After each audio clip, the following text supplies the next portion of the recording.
Então fala você conectado mais uma vez comigo aqui no canal Vasco Connection. Eu sou Eduardo Ferrari para mais um vídeo aqui.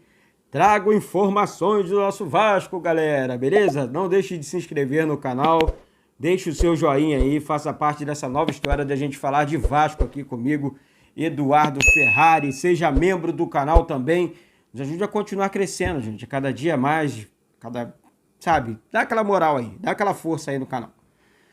Vamos lá, rapaziada. O técnico Fernando Diniz, mais uma vez, preparando a equipe para esse jogo diante do Curitiba. Ele pegou firme com a equipe, né, na questão de jogadas ensaiadas, bolas aéreas, treinamento extremamente fechado para a imprensa, não só na questão da Covid-19, mas também em informações. O Vasco guarda 7 chaves, ele guarda 7 chaves até o último momento, a escalação do time, né? O time que vai a campo diante do Curitiba. E não é para menos. A importância do jogo é muito grande.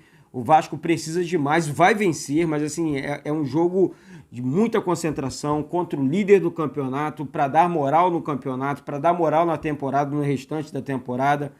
E seria um divisor de águas aí, né? O Vasco joga ao lado da sua torcida, que eu repito aqui. Olha, faltou planejamento sim. As pessoas podem dizer que não, mas faltou planejamento sim. O Vasco poderia muito bem, mas muito bem, tá? Ter se organizado, ter preparado São Januário para receber 11 mil torcedores. 7.700, conseguindo... pede uma liberação, olha só. Pediu liberação para 11 mil. Conseguiu a liberação. Depois... não, por questões de conforto, comodidade. Torcedor quer comodidade, torcedor quer conforto. Torcedor quer entrar dentro de São Januário e vibrar com o Vasco. Torcedor quer entrar dentro de São Januário e reforçar o Vasco nessa reta final de Campeonato Brasileiro, meu Deus do céu.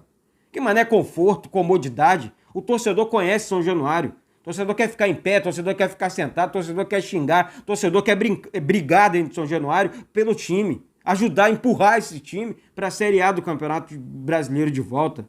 Torcedor não quer comodidade, não quer essa bobeirada, não. Pelo amor de Deus. Organiza São Januário e bota 10 mil, 11 mil torcedores dentro de São Januário. Um estádio tão grande, tão bom de se torcer pelo Vasco. Aí não consegue colocar 4 mil torcedores a mais. Não deve estar precisando de dinheiro, não deve estar precisando da força da torcida, principalmente. É incrível o planejamento dentro do clube. É incrível como funcionam as coisas dentro do Vasco. É incrível, incrível. Eu fico bobo com isso que acontece dentro do Vasco. É só no Vasco. É só no Vasco. Os outros clubes aproveitam o fator torcida. O Vasco não. O Vasco abre mão de 4 mil torcedores. Tá certo? Não. Aí, um monte de justificativa. Mas que não são... Eu não aceito esse tipo de justificativa. Eu acho pequeno demais. Entendeu? Então, vamos lá.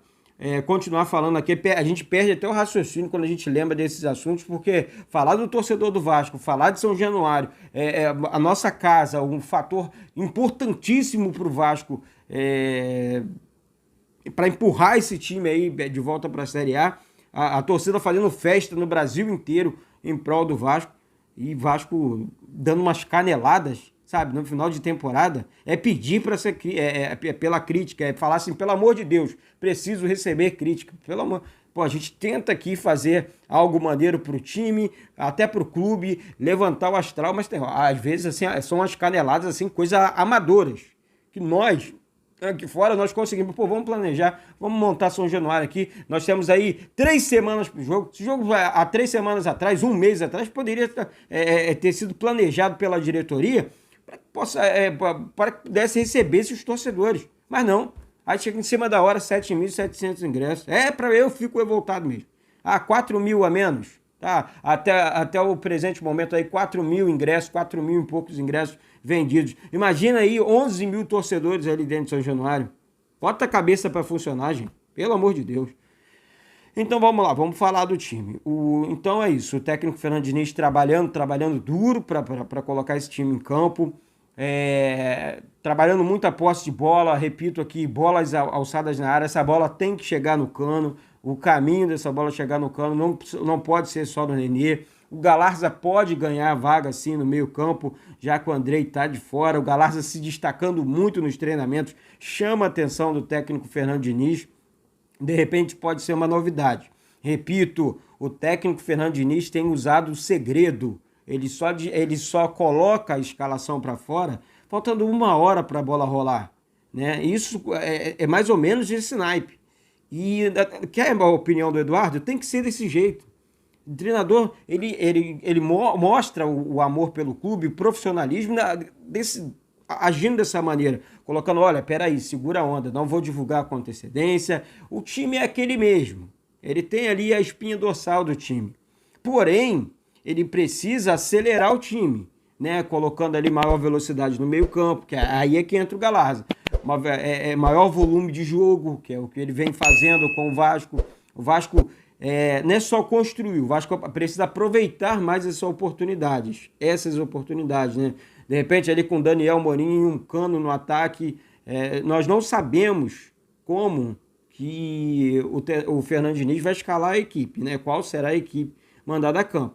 Tem que ele tem algumas variações, ele pode criar algumas questões, ele é treinador dessa maneira. O Vasco contra o Goiás, naquele jogo contra o Goiás tentava construir e o Vasco, ali no primeiro momento, no campo de defesa do Goiás, o Vasco conseguia destruir as jogadas, o Goiás não conseguiu ameaçar o time do Vasco naquele jogo. Então, o técnico Fernando Diniz, armando o time desse jeito, contra esse Curitiba, eu tenho muito isso para mim. Eu acho que o Vasco tem tudo para sair de campo com uma boa vitória.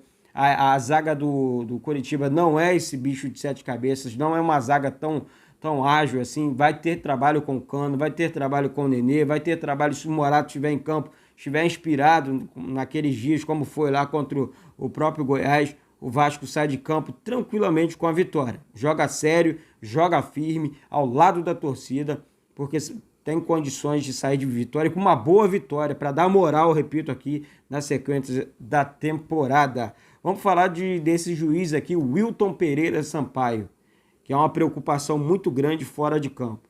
De repente, aí mais uma falta de coerência da comissão da arbitragem da CBF.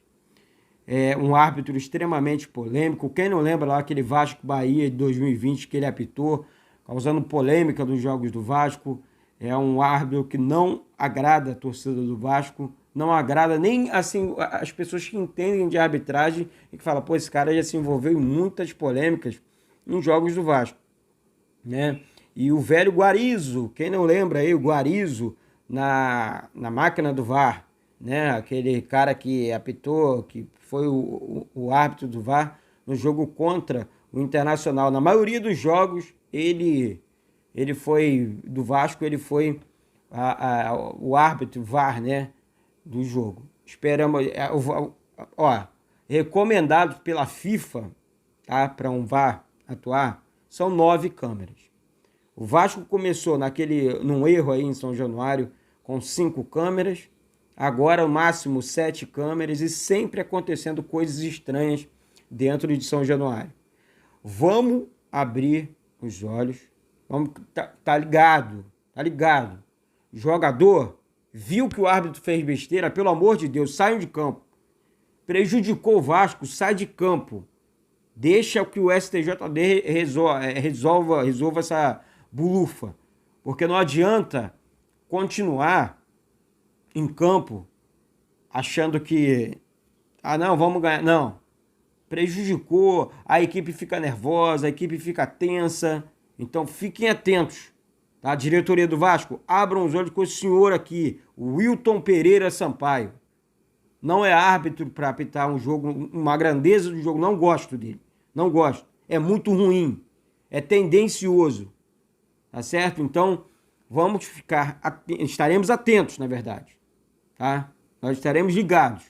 Torcida do Vasco atenta aí, tá certo? Então, é um jogo de extrema importância para um árbitro desse. Poderia ter colocado um árbitro com histórico melhor. E eu não falo só em nome do Vasco, não. Falo em nome do Curitiba também. Eu acho que tem que ser para os dois lados. O Vasco não tem que ser favorecido em nada. Mas também não pode ser prejudicado jogo após jogo. O Vasco poderia, com os erros de arbitragem, não fosse os erros de arbitragem, o Vasco poderia estar nesse momento no G4 do Campeonato Brasileiro. Muita gente tem que voltar no campo. O Vasco está tentando voltar no campo também. Mas aí o sistema de arbitragem deixa? Aí é complicado. Então, a torcida vascaína tá ligado nesse sistema maldito de arbitragem que atua no Rio, no Brasil, né? Atua no Brasil.